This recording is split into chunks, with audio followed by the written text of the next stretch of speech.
ब्रह्मादिभ्यो ब्रह्म विद्या संप्रदाय कर्तृभ्यो वंश ऋषिभ्यो महाभ्यो नमो गुरुभ्यः। सर्वोपप्लवरहिता प्रज्ञानघनः प्रत्यगर्थो ब्रह्मैवाहमस्मि। ॐ नारायणं पद्मभवं वसिष्ठं शक्तिं च तत्पुत्रपराशरं च व्यासं सुकं गौडपदं महान्तं गोविन्दयोगीन्द्रमथास्य शिष्यं श्रीशङ्कराचार्यमथास्य पद्मपादं च हस्तामलकं च शिष्यं तन्त्रोटकं वार्तिकारमन्यानस्मद्गुरुं सन्ततमानतोऽस्मि। श्रुतिस्मृतिपुराणानाम् आलयं करुणालयं नमामि भगवत्पादं शङ्करं लोकशङ्करं। शङ्करं शङ्कराचार्यं केशवं बादरायणं सूत्रभाष्यकृतौ वन्दे भगवन्तौ पुनः पुनः। ईश्वरो गुरुरात्मेति मूर्तिभेदविभागिने व्योमवद्व्याप्तदेहाय दक्षिणामूर्तये नमः। दक्षिणामूर्तये नमः। श्री सच्चिदानंद भगवान की जय, सद्गुरुदेव भगवान की जय। तो अब यहाँ पर जो है विवेक चूड़ामणि में यानी बंध निरूपण करते हैं 145 से 146। बीजं संसृत्ति भूमिजस्य तु तमो देहात्मधीरं गुरो रागः पल्लवम्बु कर्म तु बपुः स्कन्धो असवः साखिकाः अग्राणीन्द्रियसहितश्च विषयाः पुष्पाणि दुःखं फलं नानाकर्म समुद्भवं बहुविधं भोक्तात्र जीवः खगः। कहते हैं कि अविद्या जो है ये संसार रूपी वृक्ष का बीज है। इस संसार रूपी वृक्ष का बीज है अविद्या, यानी देह और तादात्म्यता का अंकुर है। इच्छाएं उसकी जो है कोपले हैं और कर्म उसका जल है और देह उसका तना शरीर है। यानी प्राण उसकी शाखाएं हैं और इंद्रियां उसकी टहनियां हैं और भोग विषय उसके पुष्प हैं। यानी नाना विषय कर्मजनित दुख उसके फल हैं और व्यष्टि जीव ही वह साक्षी है, वह पक्षी है जो इन सबका उपभोग करने के लिए इस संसार रूपी वृक्ष में बैठा है। यानी यहाँ संसार वृक्ष अथवा जीवन वृक्ष का चित्रण आचार्य शंकर की दार्शनिकता के माध्यम से और उनके कवि हृदय से के स्पंदनों में किया गया है। यानी इस संसार वृक्ष का बीज तमस है। तमस अविद्या, अज्ञान, वासना, कारण शरीर, सत्य का अग्रहण, ये सारे पद जो है इसके पर्यायवाची हैं। यदि बीज एक बार अग्नि में भूंज दिया जाए, यानी यदि ज्ञान की अग्नि में वासनाएं जला दी जाएं, तो फिर संसार का वृक्ष दोबारा होगा ही नहीं। यह बौद्धिक प्रत्यय और दृढ़ विश्वास की यह शरीर ही आत्मा है, यह अविद्या की पहली व्यंजना है।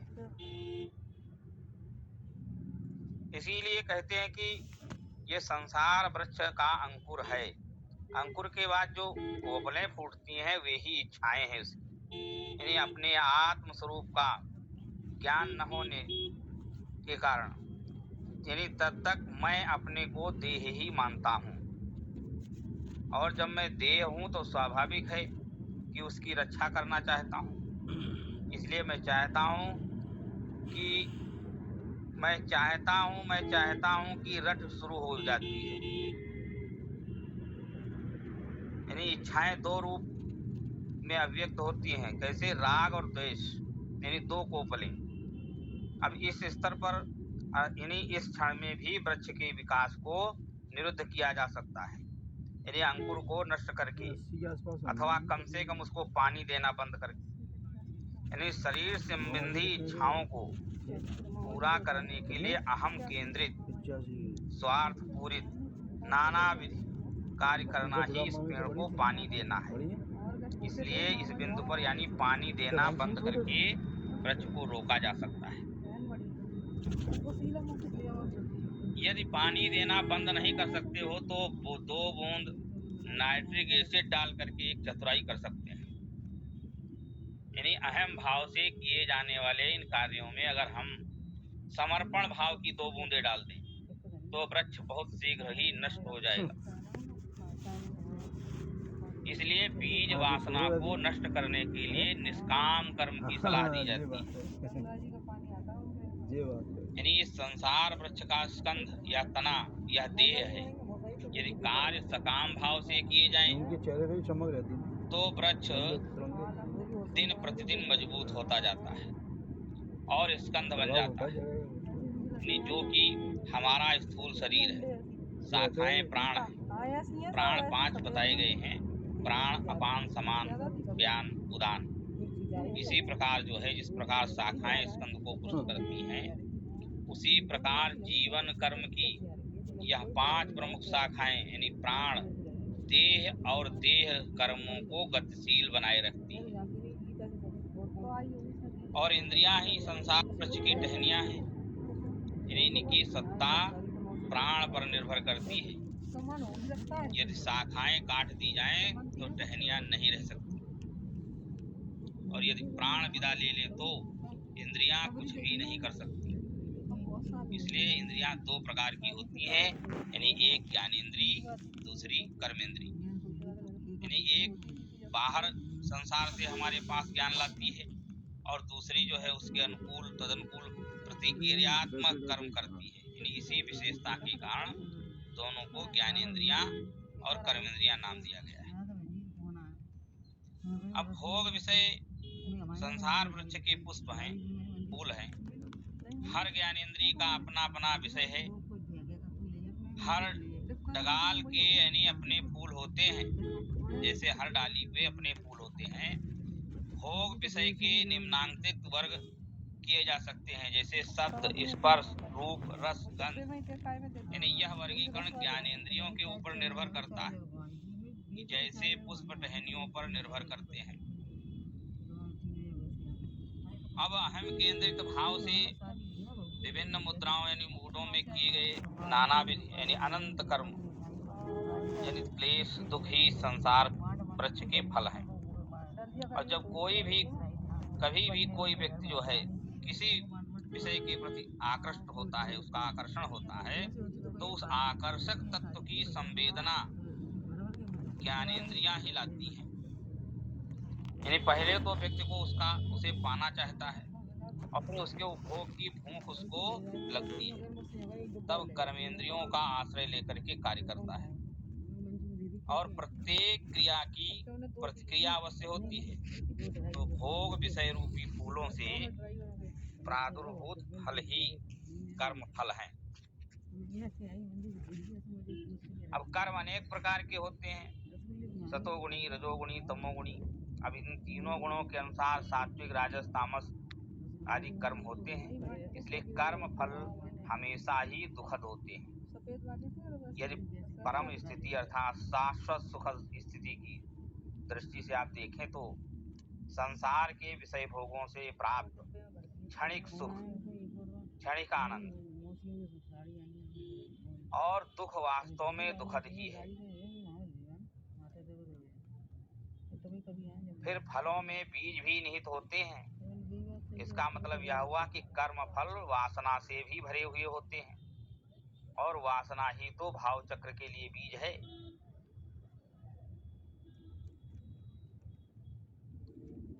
यानी फलों का भोक्ता है जीव, जो पक्षी की भांति एक शाखा से दूसरी शाखा में फुदकता रहता है।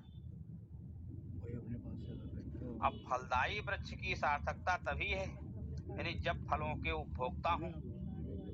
जीव की उपमा पक्षी से की गई, क्योंकि पक्षी पेड़ पर बैठता है और फल खाता है और उसी पेड़ की छाया में विश्राम भी लेता है। अब जिस क्षण वो मासूम मैंने महसूस करता है कि अब यह वृक्ष उसके उपयोग के लायक नहीं रहा, तो वह उड़ जाता है और दूसरा वृक्ष खोज लेता है। इसी प्रकार हम में से प्रत्येक का जीव भी जब जब अपनी धारण की हुई बुद्धि से विद्यमान देश को विकास की अनुपयुक्त पाता है, तब उसे छोड़ करके वह उड़ जाता है और दूसरी देह में जा बैठता है। यानी नाना प्रकार की विभिन्न प्रेरणाओं के से किए गए विभिन्न कर्मों के परिणाम, जो कर्म फल निष्पन्न होते हैं उनसे, उनका भोक्ता या जीव है। इसे ही पक्षी कहा गया। भोग विषय रूपी फूलों से ये फल उत्पन्न होते हैं, फूल प्रस्फुटित होते हैं, और ज्ञानेंद्रिय रूपी टहनियों से टहनियां शारीरिक क्रियाओं अर्थात प्राण रूपी शाखाओं से फूटती हैं। अब इन प्राणों का निवास स्थान क्या है? शरीर रूपी स्कंध। शरीर पुष्ट हुआ है तो सतत कर्म रूपी जल सिंचन से, और शुरू में केवल 2 ही कोपलें फूटी थी, यानी राग और द्वेष की।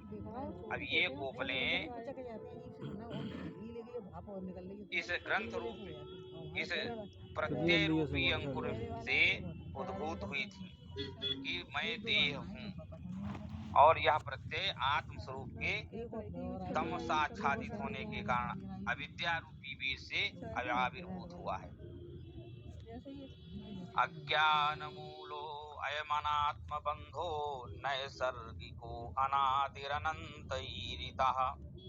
जन्माप्यय व्याधि जनादि दुःखः प्रवाहपातं जनयत्यमुष्यम्।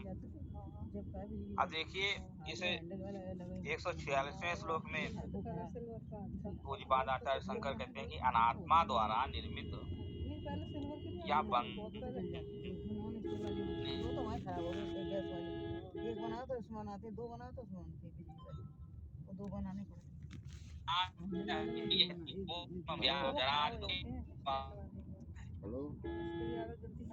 यानी अनात्मा को आत्मा समझ लेने की भ्रांति का परिणाम दुख कैसे है, यानी यही बात इस श्लोक में समझाई जा रही है। यानी खंभे का ज्ञान भूत का भ्रम पैदा कर देता है, इसी प्रकार सत्य का ज्ञान ही यह भ्रांति पैदा करता है कि मैं देह हूँ। इसलिए अनात्मा को आत्मा समझ लेने की जो भ्रांति कैसे और कहाँ हुई, परम परिपूर्ण तत्व सापेक्ष कब से हो गया, यानी देश काल संबंधित ऐसे प्रश्न हमारे मन में प्राय उठते रहते हैं। कहा जाता है कि अविद्या स्वनिर्मित है, उसका कोई कारण नहीं। किसी गुफा की प्रकृति ही अंधकार की होती है, और गुफा का अंधेरापन गुफा के द्वारा ही निर्मित होता है। इसलिए यदि वहाँ गुफा न होती तो वहाँ अंधेरा नहीं होता। इसी प्रकार से जब आत्म तत्व का ज्ञान नहीं रहता तो हृदय में अंधकार छा रहता है। यानी बुद्धि की दृष्टि से केवल यही कहा जा सकता है कि अविद्या अनादि है और अनंत है, यानी समय से परे है। जब तक काल अर्थात समय की अवधारणा है, यानी संसार के अनुभव तो रहेंगे, क्योंकि काल ही वह माध्यम है जिसे संसार की प्रतीति होती है। आदि और अंत समय के संदर्भ में ही अर्थपूर्ण हो सकते हैं। अनात्मा के साथ तादात्म्य के कारण जो यानी सांसारिक दुख उत्पन्न होते हैं, वे अनिवार्य नहीं होता। जन्म की पीड़ा, वृद्धि के दर्द और क्षीण होने के दुख, यानी वृद्धावस्था का भय, व्याधि जनित व्यथा और मृत्यु की त्रासदी के रूप में व्यक्त होते हैं। यानी इन सब का मूल कारण अज्ञान और उसके तज्जनित अनात्म तादात्म्य संबंध है। यानी यदि समस्त क्लेशों का समन करना हो तो उनके मूल कारणों को नष्ट करना होगा, और अविद्या केवल विद्या से अर्थात जो फोन किया था उस अनंत सत्य के अपरोक्ष साक्षात्कार से ही दूर हो सकती है। अब आगे 147वां श्लोक, यानी जहाँ पर बताते हैं आत्मा आत्मा और अनात्मा का विवेक यानी ज्ञान। बहुत धीरे धीरे बोल रही नास्त्रैर्न शस्त्रैर्न निलेन वह्निना हेतुं न शक्यो न च कर्म कोटिभिः विवेक विज्ञान महासिना धातु प्रसादेन सिद्धेन मंजुना। यानी इस बंधन का नाश न तो अस्त्र शस्त्र द्वारा हो सकता है, न वायु द्वारा, न अग्नि और न करोड़ों कर्मों द्वारा। विवेक से निर्मित और अंतःकरण शुद्धि रूपी तीक्ष्ण धार से युक्त केवल इस आत्मज्ञान रूपी अद्भुत तलवार के बिना अन्य किसी से इसका इस